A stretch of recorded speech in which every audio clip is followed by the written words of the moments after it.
Mahirap talagang magbigay ng tiwala at pagmamahal sa mga nilalang na hindi natin lubusang kakilala.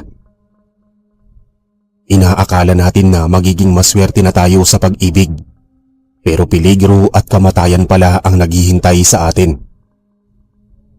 Isang mapagpalang araw po sa iyo, Sir Eric, at sa mga tagapakinig ng inyong YouTube channel. Ako po si Nicolas, kilala bilang Nico. Isa po akong dating sundalo na napapadistino sa malalayong lugar. Matagal din ang iginugol ko sa pagiging sundalo bago ako nagpasyang humanap ng ibang propesyon. Napadako na rin ako sa mga delikadong misyon at nanganib na din ang buhay ko sa iba't ibang mga nakalaban ko sa mga lugar na aking napuntahan. Sa kasalukuyan ay nagtatrabaho na po ako sa isang opisina. Hindi ko kasama ang parents ko. Nagpapadala na lang ako ng pera sa kanila sa aming baryo. Ang akin pong ibabahaging kwento ay tungkol po sa aking personal na karanasan noong napadistino ako sa isang probinsya ng Asunsyon. Medyo liblib ang naturang probinsya at maraming kwento ang mga residente ukol sa mga kababalaghan sa lugar na yon. Nagpapasalamat naman ako at walang mga bandido o mga rebelde na nagtatago sa mga kabundukan sa probinsya. Matiwasay ang pamumuhay ng mga residente. Ika-4 ako sa aming 5 magkakapatid at ako na lang ang hindi kaagad nagkaroon ng kasintahan. Kaya naman medyo naiinis sa akin ng mga magulang ko. Mabagal daw akong kumilos at naunahan pa ako ng mga kapatid ko. Natuturete na ako sa mga pangaral nila. Kahit sa mga liham na pinapadala nila sa akin, ay parati na lang akong tinatanong kung mayroon na ba akong kasintahan. Wala man lang daw akong inspirasyon sa trabaho. Wala daw magkamali sa aking matinong babae. Medyo naiinis na ako sa mga sinasabi nila sa akin. Sa circle of friends namin, ako ang parating bokya sa love life. Kung kani-kanino ako nirereto at kung sino-sinong pinapakilala sa akin ng mga kaibigan kong sundalo na pinagtutulakan at pilit pinaliligawan, kaso kamalas-malas ko naman sa babae. Kung hindi busted ay may sabit pa. Nakakabigo, lalo na noong mayroong inireto sa akin ng aking kapwa sundalo sa probinsya. Nakipagkita ako sa isang mistisang probinsyana. As in, saksakan ng ganda. Matalino at mukha pang may lahing Amerikana. Siyempre kailangan ay maganda ang unang impresyon niya sa akin. Kaya naman nagsuot ako ng usong damit.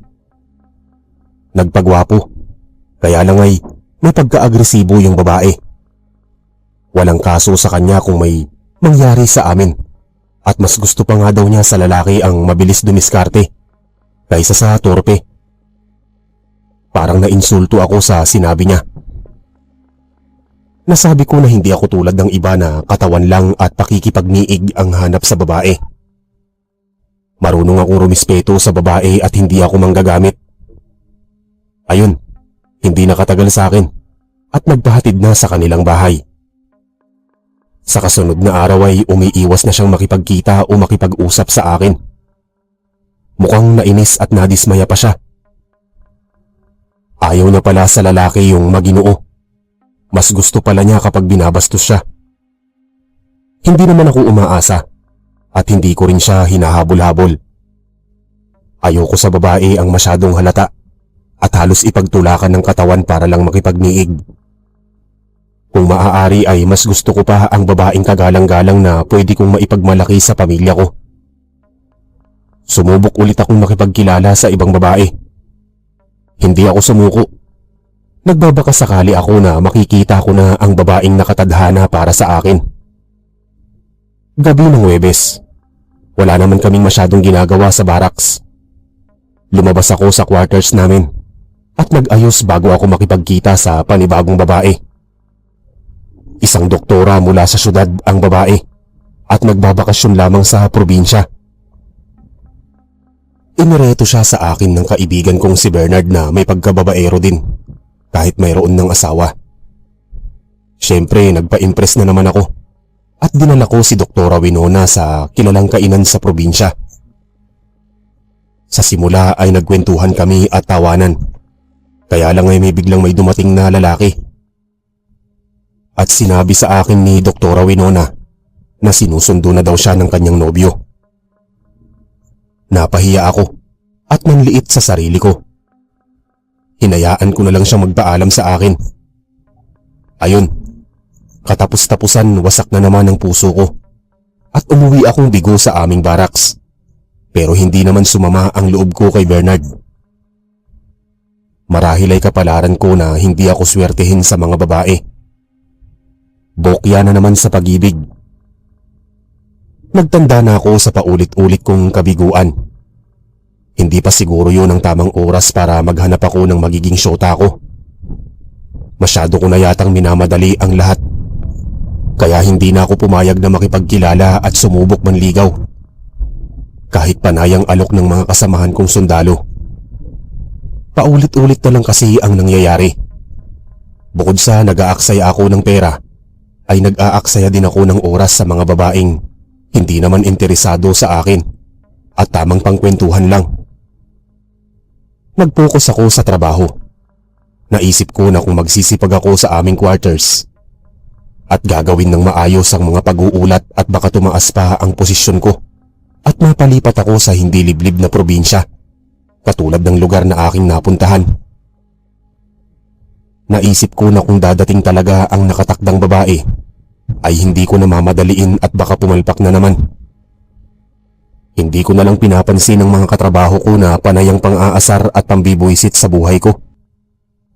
Parati nila akong binibiro na wala daw akong inspirasyon at mahahalikan sa tuwing malamig ang gabi. Baka daw tumanda akong binata pag nagkataon. Hindi ko sila pinatulan. Alam ko namang malakas lang talaga silang magbiro. Hindi naman ako katulad ng ibang mga sundalo na noong unang linggo pa lang nila sa probinsya ay kung sino-sinong babae ang kanilang pinatos at pinagbubula. Pinaniwala nilang mga binata pa sila at walang mga obligasyon. Pero ang totoo ay gusto lamang nila ng pampalipas oras at libangan sa tuwing nagiinit ang kanilang mga katawan. Hindi naman ako nag-alala. Isa pa ay nasa kalendaryo pa ang edad ko. At kahit naman tumanda ako ay kaya ko namang makabuntis ng babae. Wala sa pamilya namin ang baog. Bumalik ako sa nakakainip na buhay. Pagkatapos ko mag-ulat sa maghapon ay diretso ako sa barracks. Kung minsan ay lumalabas ako kasama ang mga kaibigan kong sundalo. Mahigit 2 buwan din na paikot-ikot doon ang mga gawain ko. Samantalang ang mga kasamahan kong sundalo na may asawa o di kaya ay nobya ay panayang panluloko sa mga probinsyanang nakikilala nila. Mayroon pang ang kamuntik mabuntis. Mabuti na lang at hindi natuloy. Kung hindi ay malaking gulo ang mangyayari. Tahimik ang buhay ko kahit wala akong syota. Kaso ay may mga pagkakataong nalulungkot din ako at iniisip kung anong pakiramdam ang magkaroon ng syota. Pagkalipas ng ilang buwan, isinama ako ni na Francis at Ismael sa may liwasan para magpakasaya. Nabanggit pa sa akin ni Ismael na isasama niya ang kaibigan ng kanyang nakilalang babae. Isadora ang pangalan ng naturang babae na balak niyang ipakilala at ireto sa akin. Ibinibida daw ito ng nakilala niyang si Inday na naging kaibigan niya sa probinsya. Naikwento sa kanya ni Inday na matagal na din palang walang nobyo si Isadora. Nabigo ito sa huli niyang naging kasintahan at noon daw ay handa na itong makipagkilala at makipagkaibigan sa ibang lalaki at makahanap ng magiging karelasyon. Pagkadating namin sa liwasan sa bayan ay pinakilala sa akin ni Ismael si Isadora. Natuwa ako kasi maaliwalas ang mukha niya. Palakaibigan at masayahin siya. Bukod pa doon, kaakit-akit at maganda ang hubog ng katawan nito. Pero magaling makisama sa amin at wala siyang pakialam kahit panay lalaki kaming mga kaharap niya. Naglakad-lakad kami at nakahanap ng makakainang karinderya. Umorder kami ng maiinom at makakain.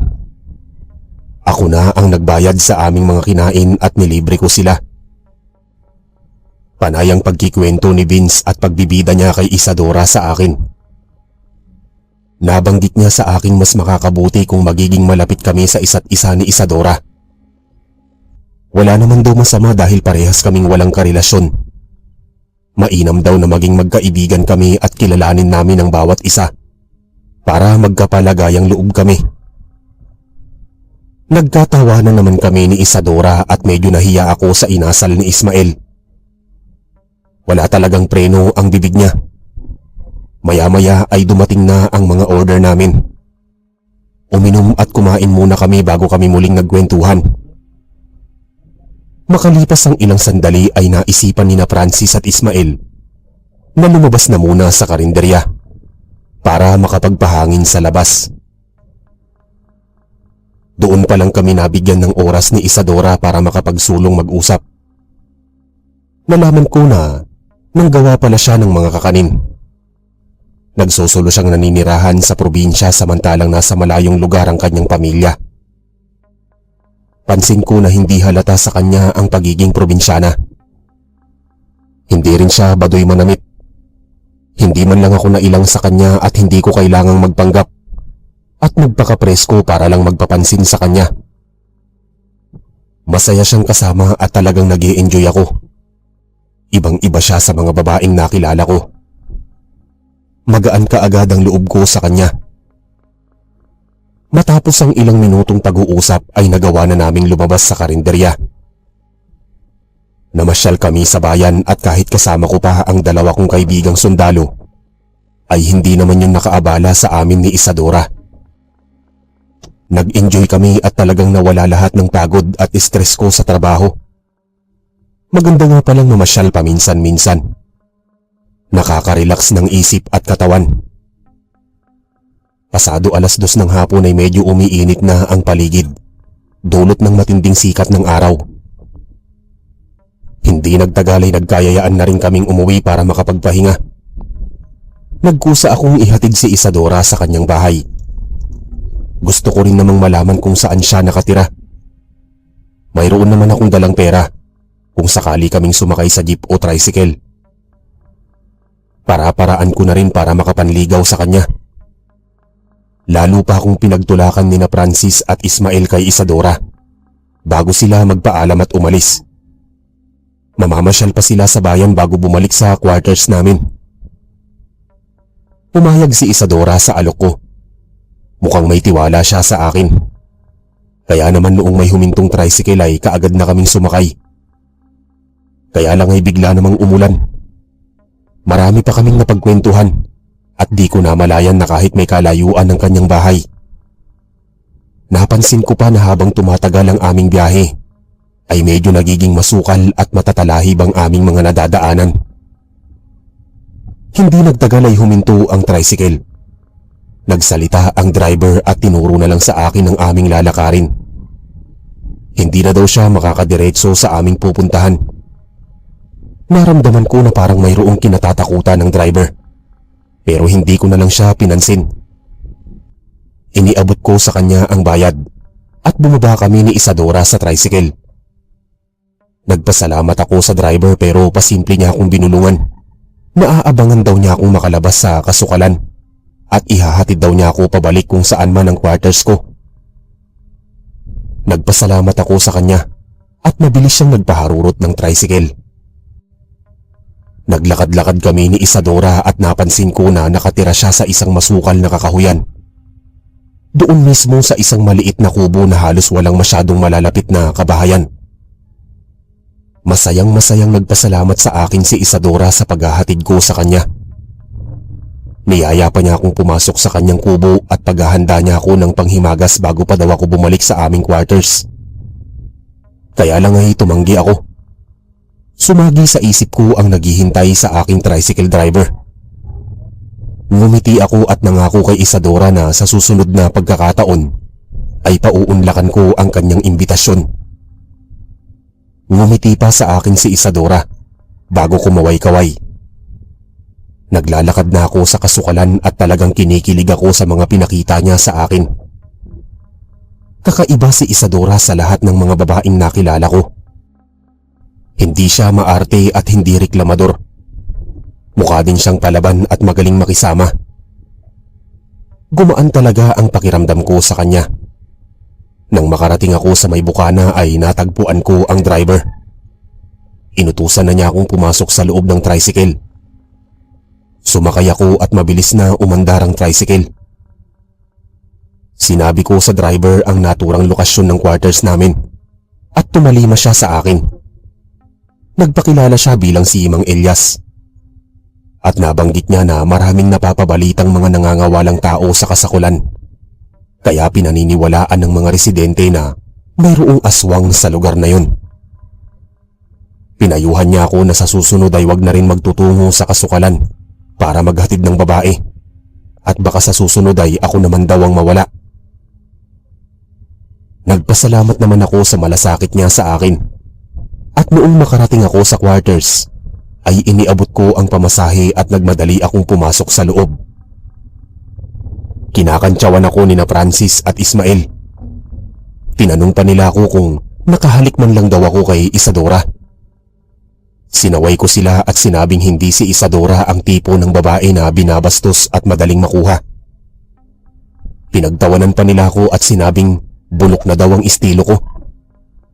Hindi na daw uso ang mabagal kumilos sa mga lalaki. At kailangan daw ay maging palos ako para makarami at makatikim ng luto ng Diyos. Hindi na ako nakipagtalo sa kanila at pumunta na ako sa aking kama at humiga para naman makaidlip ako. Nawala na din sa isip ko ang mga sinabi ng tricycle driver ukol sa mga bahaging Kasukalan kung saan naninirahan si Isadora. Lumipas ang ilang araw at dumalas ang pagkikita naming dalawa. Panay ang aming pagkwekwentuhan, pamamasyal sa bayan, pagkain sa labas. Pinag-aasar pa ako ni Ismael. Tinatanong pa niya ako kung naka-score na ako kay Isadora. Di pa naman kami umaabot sa ganoong punto ang aming pagkakaibigan. Kinikilala pa namin ang isa't isa at saka wala pa yun sa isip namin. Ginagalang ko pa rin ang pagkababae niya. Pero sigurado ako na parehas na kami na may espesyal na nararamdaman para sa isa't isa. Hindi pa lang kami nagkakaaminan pero ramdam ko naman na pag-aalaga niya at malasakit sa akin. Dagdag pa ang malalagkit niyang mga tingin. May pag-asa ako kung sakaling aminin ko na may natatangi akong pagtingin sa kanya.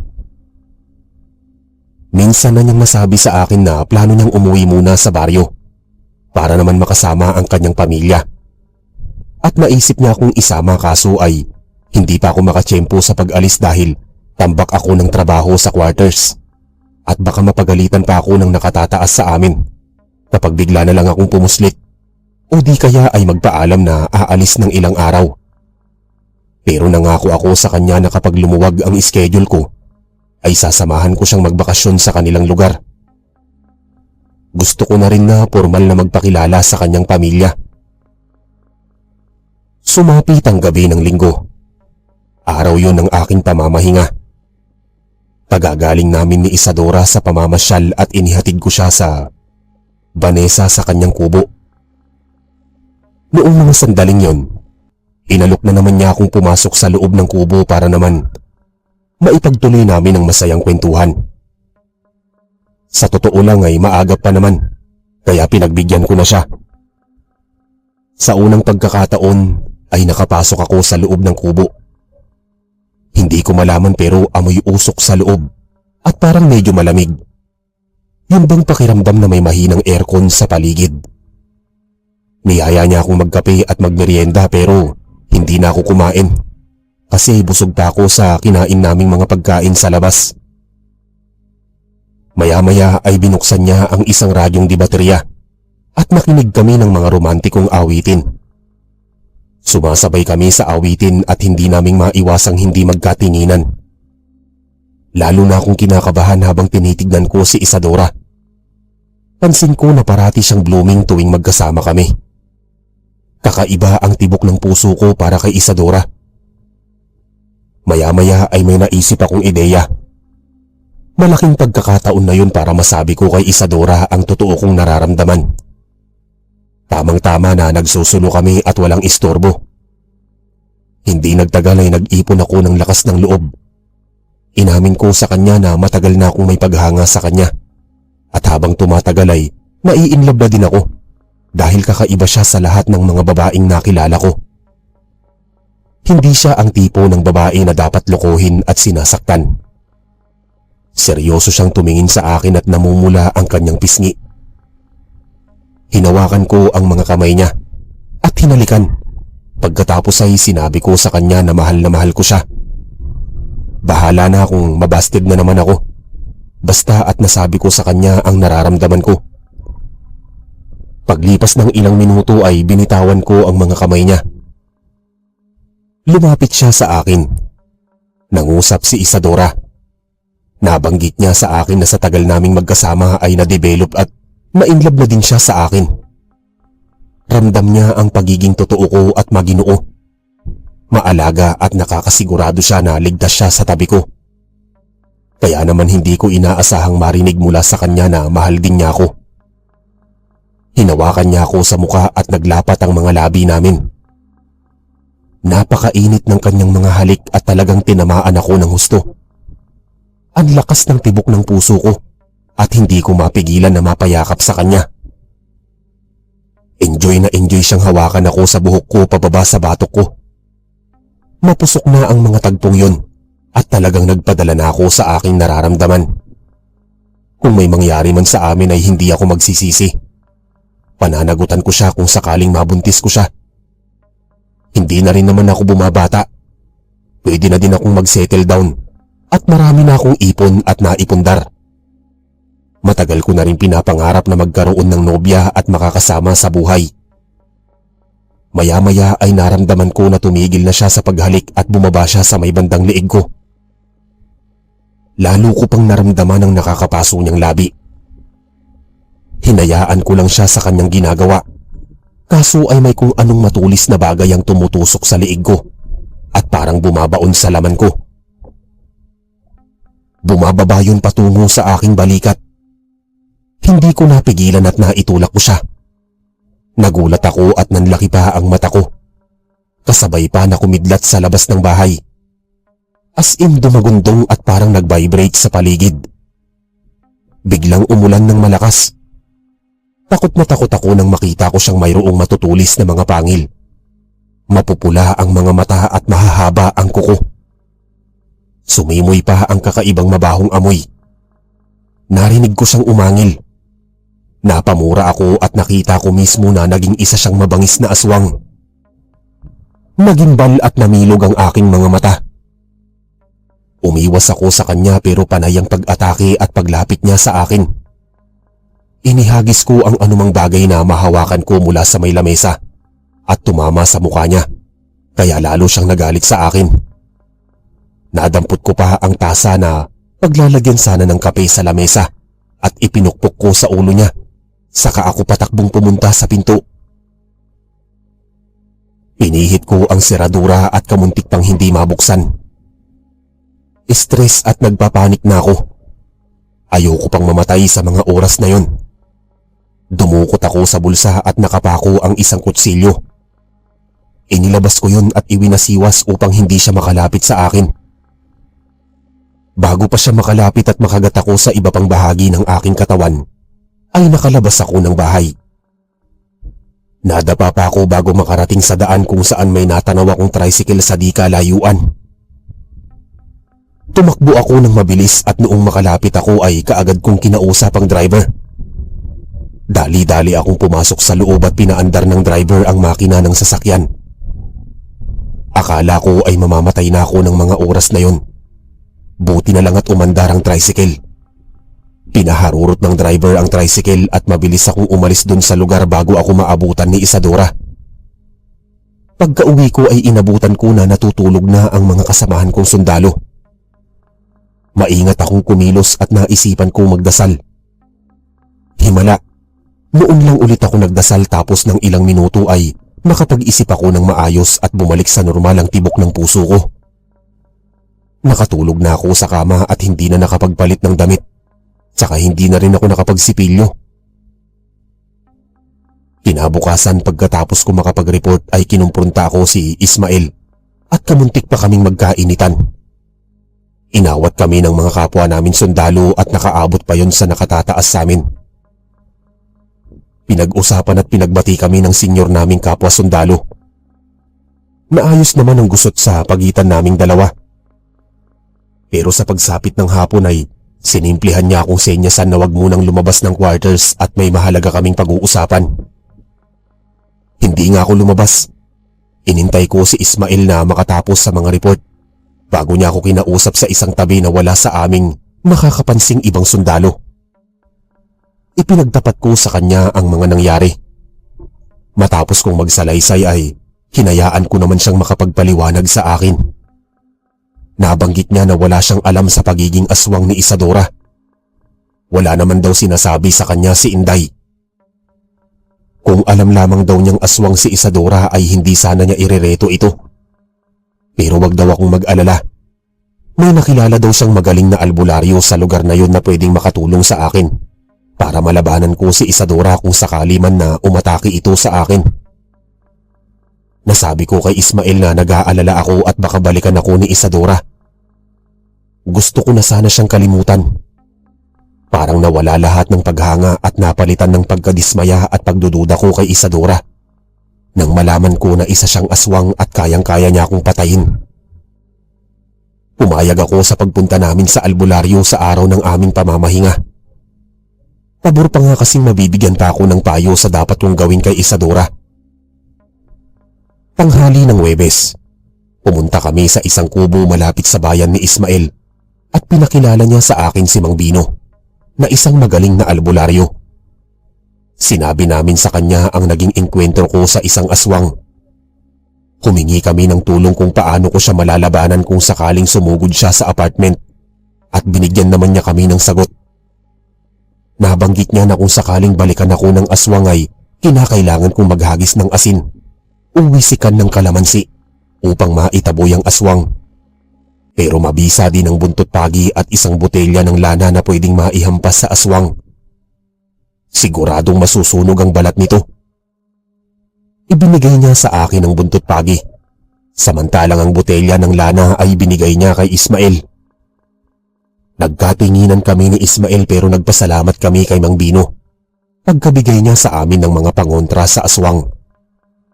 Pero bago pa kami umalis ay pinayuhan pa ako ni Mang Bino na pumahinga muna sa paghahanap ng magiging kasintahan at mag-focus sa pagsimba at baka daw nakakalimot na akong magpasalamat sa biyayang natatanggap ko sa araw-araw.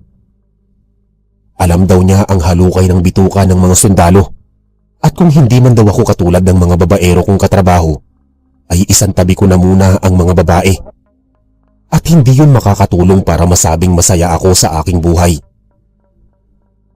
Medyo tinamaan ako sa mga sinabi niya. Di naman kasi ako pala simba. Kaso ay baka nga kaya minamalas ako sa love life kasi wala akong Diyos sa katawan. Marahil ay hindi ko na naiisip ang iba pang biyaya na nangyayari sa buhay ko. Masyado akong nag-focus sa babae at inisip ko na yun ang talagang makapagpapaligaya sa akin kahit na ang kapalit ay kapahamakan. Sumunod na lang ako sa mga sinabi niya sa akin at bago kami umalis ni Ismael ay napagpasyahan naming dumaan sa simbahan at naisipan naming magdasal. Nagkaroon ako ng lakas ng loob na harapin si Isadora dahil protektado ako ng Diyos. Sumama na muna sa akin si Ismael sa quarters. Pero noong sumapit ang gabi, pagkatapos naming maghapunan ay saglit kaming lumabas sa quarters at naglakad-lakad. Dala namin ang buntot pagi at botelya ng lana. Inabangan namin si Isadora. Bandang 8:00 ng gabi, nakarating kami sa may bahaging kasukalan. Ayaw na sana naming tumuloy at baka masumpungan namin si Isadora pero kinabahan na kami nang makarinig ng mga kaluskos sa paligid at huni ng mga ibon. Naghintay pa kami ng ilang minuto at luminga-linga sa paligid. Maya-maya ay may natanaw akong babae na naglalakad papalapit ng papalapit sa masukal na daan. Maliwanag ang buwan at nakilala ko siya bilang si Isadora. Nakahanda kami ni Ismael sa anumang pwedeng maganap. Hinawakan kong mabuti ang buntot pagi habang kumukulo naman ang botelya ng lana na hawak ni Ismael. indikasyon na mayroong aswang sa kalapitan. Huminto sa paglalakad si Isadora at nakatingin sa amin. Nandoon nga si Isadora. Pinatawag ang pangalan ko. Nag-aabang siya sa akin. Hinarap namin siya ni Ismael pero may ilang distansya kami sa kanya. Hindi siya makalapit dahil may hawak kaming mga pangontra sa aswang, bagay na kanyang kinatatakutan. Nagsalita si Isadora na may lungkot sa kanyang mga mata. Humingi siya ng tawad sa akin. Hindi daw niya sinasadyang masaktan ako. Hindi niya ginustong gawin yun pero hindi niya mapigilan ang sarili, lalo na kapag inaatake siya ng pagiging aswang. Pagpatay at pagkain sa tao ang nasa isip niya. Hindi ko mapigilang maglabas ng sama ng loob. Binulyawan ko siya at sinabi kong isa siyang sinungaling. Pinaikot lamang niya ako at ginamit. Hindi na ako naniniwala sa mga sinasabi niya. I'm sure na kaya lang niya sinabing mahal niya ako kasi gusto niya akong kagatin sa patibong para mapatay ako. Binalaan ko siya na itigil muna ang mga kalokohan niya. Inutusan ko siyang umalis na sa buhay ko at kalimutan na namin ang isa't isa. At kung magpipilit siyang ipagtulakan ng sarili niya, ay mapipilitan kaming lumaban. Nagmakaawa sa akin si Isadora na kung pwede naming maayos ang lahat. Hindi daw niya makakayang mawala ako sa buhay niya. Gagawin daw niya ang lahat para maibalik ang tiwala ko sa kanya. Sumabat pa sa usapan si Ismael. Pinapunan niya ng masasamang tingin si Isadora. Sinabihan niya itong makapalang muka. May gana pa daw itong magsinungaling. Kamuntik pa daw masira ang pagkakaibigan namin ni Ismael. Mas makakabuti pa daw na umalis na si Isadora bago pa magdilim ang paningin niya. Hindi daw ako nababagay kay Isadora. Humanap na lamang daw si Isadora ng ibang mauuto at maloloko. Yung kalibil niyang manloloko at manggagamit. Sayang, itinuring pa man din siyang kaibigan ni Ismael pero sinira lamang nito ang tiwala niya. Biglang nagbago ang mood ni Isadora. Tumapang at naging mabangis ang kanyang mga mata. Tinubuan na naman siya ng mga pangil sa bibig at humaba ang mga kuko. Sinunggaban niya kami ni Ismael. Lumaban si Ismael at binuhusan siya ng lana sa muka. Tumalsik sa tagkabila niyang pisngi. Nasunog at umusok ang kanyang pisngi. Galit na galit siyang nagsisigaw. Ihahampas ko pa sana ang buntot pagi pero biglang umatras si Isadora at nagmakaawa na wag siyang sasaktan. Ayaw daw niyang masunog at mamatay.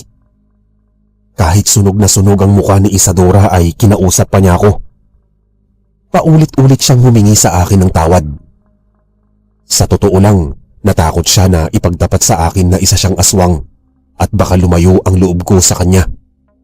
Kaya inilihim na lang niya ang totoo. Hindi siya ang babaeng karapat-dapat sa pagmamahal ko. Sana daw ay makahanap ako ng babaeng nagmahal sa akin ng tapat at hindi ako sasaktan. Medyo tinamaan ako sa mga sinabi niya at may parte ako na talagang nasaktan.